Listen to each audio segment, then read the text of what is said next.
warahmatullahi wabarakatuh. Halo teman-teman, perkenalkan nama saya Anissa. Saya Nadia Sasananda. Dan saya Indri Sri Mulia.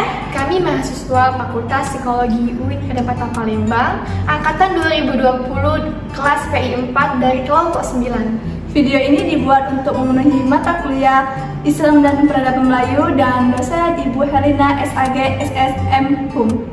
Di sini kami akan membahas materi mengenai Islam dan tradisi intelektual Melayu dalam bahasa, sastra, dan seni.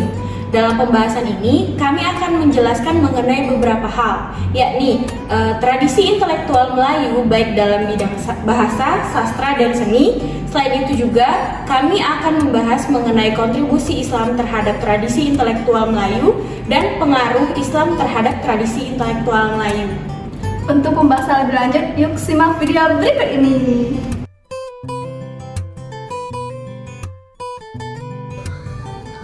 Baiklah, di sini saya akan menjelaskan mengenai tradisi intelektual Melayu.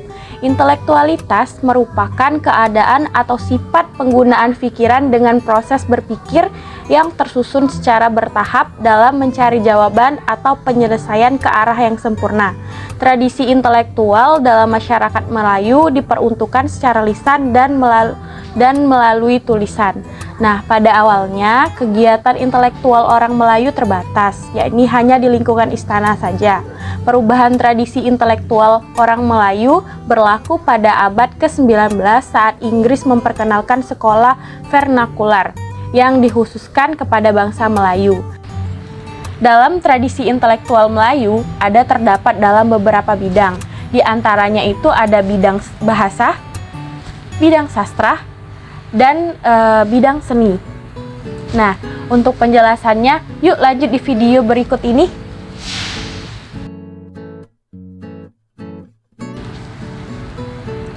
Yang pertama, tradisi intelektual Melayu dalam bidang bahasa. Nah, bahasa merupakan suatu hal yang penting bagi manusia untuk berkomunikasi.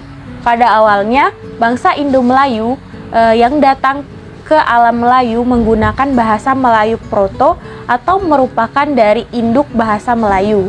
Bahasa yang berasal dari induk yang satu mulai berkembang dan akhirnya lahirlah dialek, dan seterusnya berkembang menjadi bahasa-bahasa yang berlainan. Islam dan huruf Arab menjadi salah satu alasan dalam pengaruh penulisan Melayu, sehingga membuat bahasa Melayu berkembang begitu pesat. Nah, dari perkembangan ini, bahasa Melayu menjadi bahasa pengantar tulisan yang bercorak Islam dan karya-karya sastra, serta menjadi bahasa pengantar dalam dakwah Islam di daerah ini. Adapun bahasa yang sangat berpengaruh dan saling bersaing, yaitu ada bahasa Jawa kuno dan bahasa Melayu kuno. Nah, namun hal ini atau persaingan ini dimenangkan oleh bahasa Melayu. Jadi bahasa Melayu menjadi bahasa utama sejak zaman Kerajaan Sriwijaya. Hal ini terbukti dari beberapa penemuan batu tertulis yang ada di Sumatera. Nah, perkembangan bahasa Melayu dan masuknya Islam berkaitan erat di wilayah Kepulauan Melayu. Kedatangan Islam di Kepulauan Melayu ini membawa tulisan Jawi atau tulisan Arab sebagai sistem tulisan bagi bahasa Melayu. Islam dan huruf Arab menjadi salah satu alasan dalam pengaruh penulisan Melayu sehingga membuat bahasa Melayu berkembang begitu pesat. Bahasa ini kemudian dinamakan bahasa Melayu kuno setelah mendapat pengaruh dari India. Nah, bahasa Melayu kuno mencapai kegemilangannya dari abad ke-7 hingga abad ke-13 pada zaman Kerajaan Sriwijaya sebagai lingua franca atau bahasa resmi. Nah, mereka yang bertutur bahasa Melayu kuno mencakup seluruh semenanjung Tanah Melayu, Kepulauan Riau, dan Sumatera. Aksara merupakan salah satu sistem peradaban. Aksara Arab diserap dan mengambil bentuk kreatif menjadi aksara Jawi dan Pegon. Nah, adapun contoh dari tradisi intelektual Melayu dalam bidang bahasa, diantaranya adalah ada aksara Jawi, yang kedua ada aksara Kawi atau bahasa Jawa kuno, dan yang terakhir adalah bahasa Melayu kuno.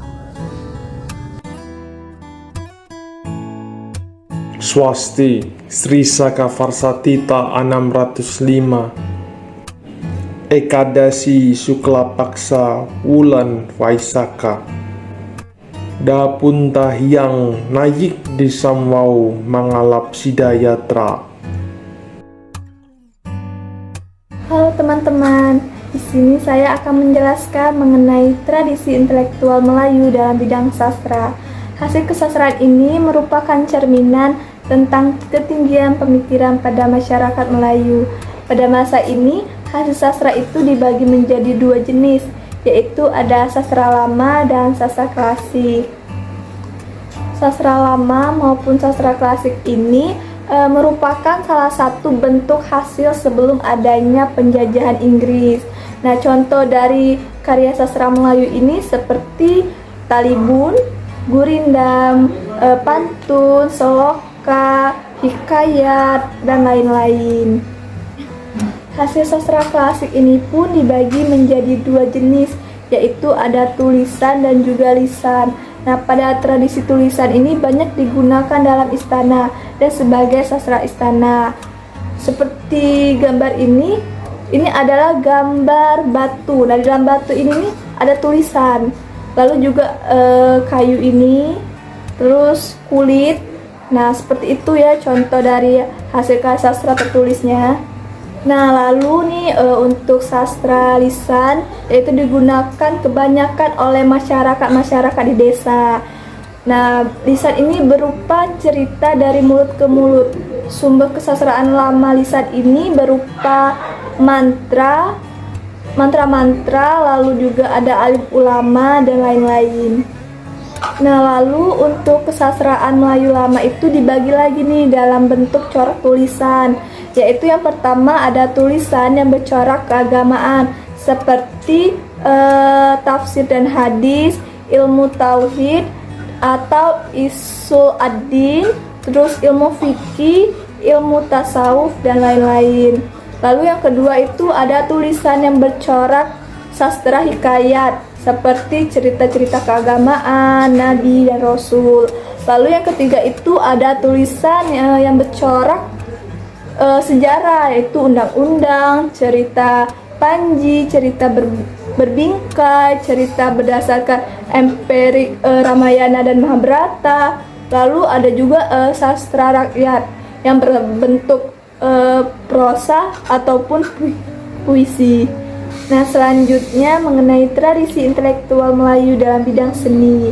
Nah, kesenian Melayu ini dapat dilihat dari budaya bendanya seperti peralatan kerja, senjata, pakaian, perhiasan, terus juga musik, tari-tarian dan lain-lain. Nah, dari segi sejarah dan ketamatunannya, kesenian Melayu ini sangatlah berkaitan dengan sejarah perkembangan bahasa Melayu keseluruhannya. Nah, lalu untuk artefak seni seperti seni arca, seni tembikar, seni anyaman dan sebagainya itu merupakan pemameran atau tahap sejarah yang dilalui oleh masyarakat Melayu. Nah, artefak ini merupakan simbol atau tanda yang jelas dan bukti yang nyata tentang wujudnya sebuah peradaban manusia pada masa dan tempat waktu dulu. Nah, melalui penghasilan artefak ini, budaya kesenian ini merupakan ciri yang estetika seperti segi rekaan bentuknya, terus juga rupa bentuk dan ragam hias. Kontribusi Islam terhadap tradisi intelektual Melayu.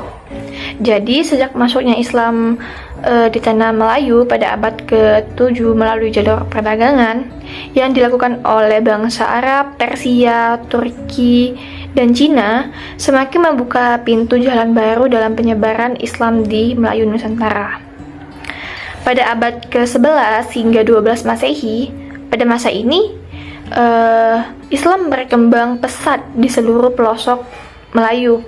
Tradisi pemikiran intelektual semakin terbentuk hingga ke abad 17-an. Hingga pada abad ke-17-an, kontribusi pemikiran Islam dalam dunia Melayu besar dampaknya bagi kehidupan masyarakat Melayu.